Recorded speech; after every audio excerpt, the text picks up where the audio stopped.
Assalamualaikum warahmatullahi wabarakatuh. Apa kabarnya anak-anak? Pada pagi hari ini Pak Guru akan coba menerangkan tentang tema 7 subtema 2 pembelajaran kedua. Oke. Semoga anak-anak semua dalam keadaan yang sehat walafiat. Kita mulai diskusi hari ini dengan bacaan basmalah bersama-sama. Bismillahirrahmanirrahim. Oke anak-anak, dulu yang pembelajaran pertama di subtema 2 kita sudah mempelajari tentang yang namanya kalor bisa mengubah suhu suatu benda. Nah, sekarang di pembelajaran 2 kita akan mempelajari tentang perubahan wujud benda dari padat menjadi cair. Oke anak-anak, anak-anak bisa membuka di halaman 87.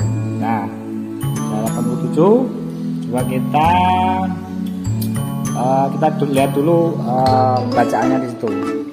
Di situ ada obrolan dialog antara Beni dan ayahnya. Beni, ayah, tadi waktu kita datang, daun-daun cengkeh dan rumputan terdapat titik-titik air. Kemana perginya titik air itu? Mengapa sekarang tidak ada lagi? Ayahnya menjawab, itu namanya embun. Tadi ketika kita datang masih pagi, jadi masih banyak kita jumpai embun di daunan. Sekarang sudah siang, embun itu menguap terkena panas sinar matahari. Peristiwa itu disebut penguapan. Proses penguapan embun terjadi dengan bantuan sinar matahari dan angin. Apabila panas dari sinar matahari, air menguap menjadi uap air. Oh begitu. Ayah menjawab lagi, energi panas atau kalor memiliki peran utama dalam proses penguapan tersebut. Energi panas dapat mengubah suatu benda dan dapat mengubah wujud benda. Nah, dalam pembelajaran 2 ini kita akan mempelajari bahwasanya energi panas dapat mengubah dan mempengaruhi wujud suatu benda. Kita perhatikan dalam percobaan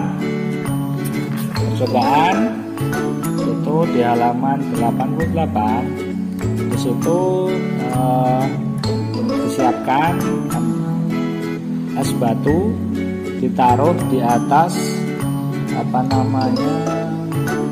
dalam mangkok ya.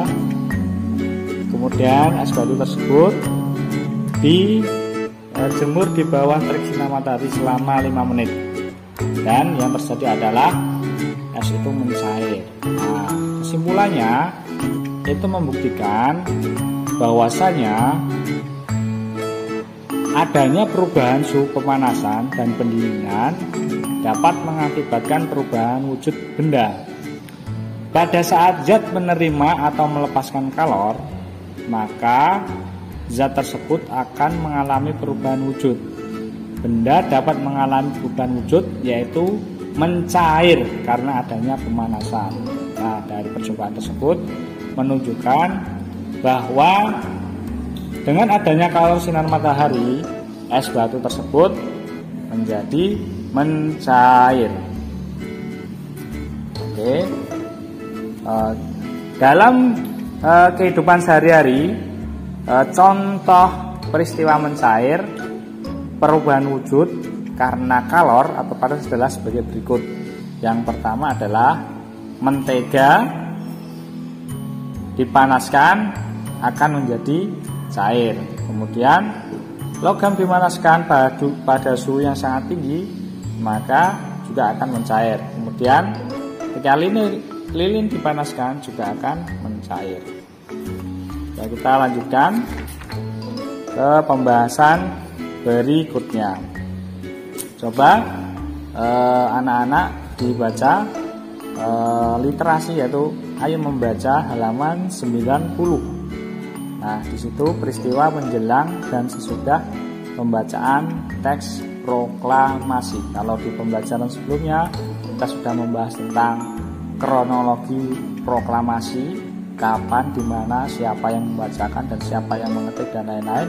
Sekarang kita akan membahas tentang peristiwa menjelang dan sesudah pembacaan teks proklamasi, yaitu sebelum teks proklamasi dan sesudahnya itu ada peristiwa apa saja. Nah, Setelah anak-anak semua telah membaca bacaan tersebut, coba kita berlatih. Bisa dilihat halaman 92. Di halaman 92, nah, coba kita lihat ayat berlatih. Jawablah pertanyaan-pertanyaan terkait peristiwa Rengas Dengklok. Nah, kalau ada pertanyaan, kapan peristiwa Rengas Dengklok terjadi?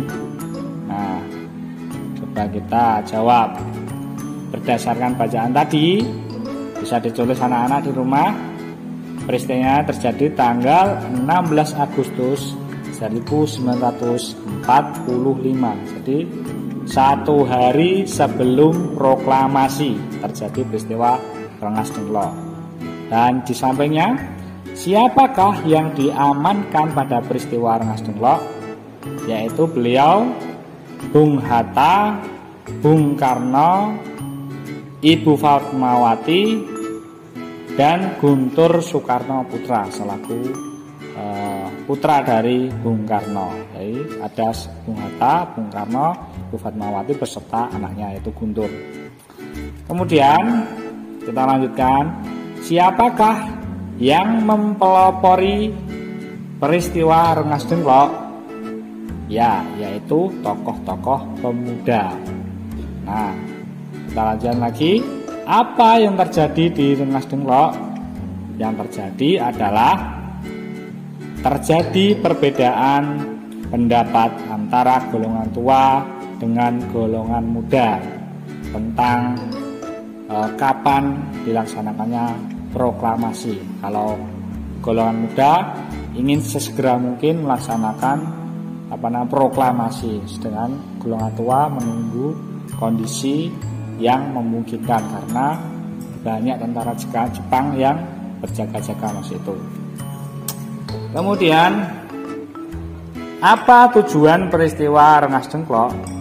Nah, tujuannya itu apa? Bung Karno, Bung Hatta itu diculik ke daerah Rengas Dengklok, itu tujuannya apa? Adalah mendesak golongan tua untuk segera memproklamirkan kemerdekaan Indonesia. Tujuannya itu ya. Kemudian apa hasil kesepakatan pada peristiwa Rengas Dengklok? Kesepakatannya adalah Bung Karno dan Bung Hatta kembali ke Jakarta. Kembalikan lagi ke Jakarta. Nah, boleh kembali lagi. Nah, mari kita lanjutkan. Setelah kita mempelajari peristiwa Rengas Dengklok, mari kita lanjutkan. Di situ ada lagu wajib, nah, yang sering kita nyanyikan 17 Agustus 1945. Nah, judulnya Hari Merdeka. Kalau kemarin kita sudah mempelajari Tanah Airku, kemudian Rayuan Pulau Pelapa, ini lagu yang ketiga itu Hari Merdeka. 17 Agustus tahun 45, itulah hari kemerdekaan kita. Hari merdeka nusa dan bangsa, hari lahirnya bangsa Indonesia. Merdeka, sekali merdeka tetap merdeka, selama hayat masih dikandung badan. Kita tetap setia mempertahankan Indonesia. Kita tetap setia membela negara kita.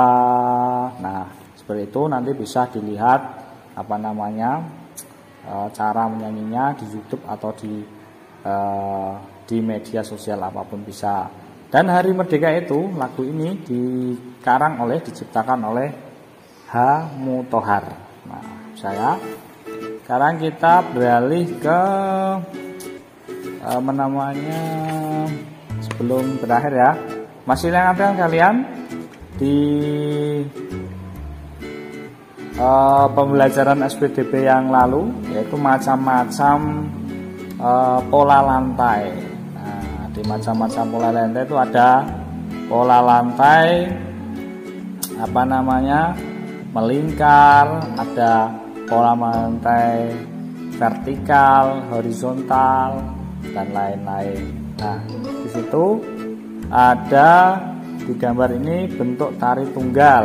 Nah, tari tunggal adalah tari yang diperankan atau dilaksanakan oleh satu orang saja. Kemudian tari berpasangan yang dilaksanakan oleh biasanya berpasangan antara laki-laki dan perempuan. Dan tari berkelompok yang dilaksanakan lebih dari 2 orang. Nah, itu ya untuk pembelajaran hari ini. Kira-kira kalau misalkan ada pertanyaan bisa langsung di-share saja atau japri ke Pak Guru ya. Kalau tidak ada pertanyaan, wassalamualaikum warahmatullahi wabarakatuh.